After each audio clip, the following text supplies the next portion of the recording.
Завтра глава посетит Сызральский район в рамках визита животноводческий комплекс Межадерский. К слову, сегодня это лидер по удоям, где весь процесс роботизирован.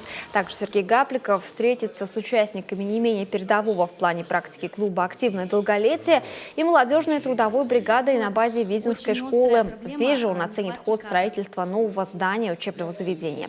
Впервые губернатор навестит отдаленную деревню Горьковская. Там работает уникальный ТОЗ, который в этом году на реализацию своих идей получил президентский грант.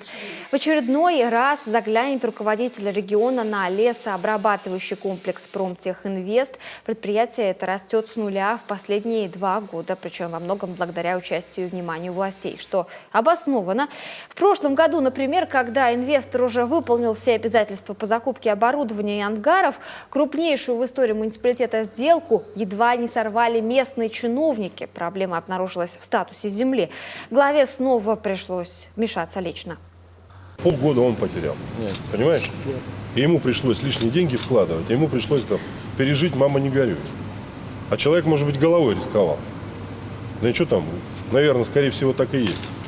Под личные все гарантии, подо все, так сказать, рискнув. А у нас так всегда бывает. А не мое, ну что он там, вложится, не вложится. Да какая мне разница? У меня не капает на голову. Зарплата тикает, и хорошо. Время рабочее идет. Что за подходы? Таким образом, муниципалитет флагман сельского хозяйства постепенно становится и важным промышленным узлом. Уже сегодня новый лескомбинат реализует древесину на действующие в республике комбинаты. Когда же удастся выйти на глубокую переработку, наш лес потянется не только на российский рынок, но и за рубеж.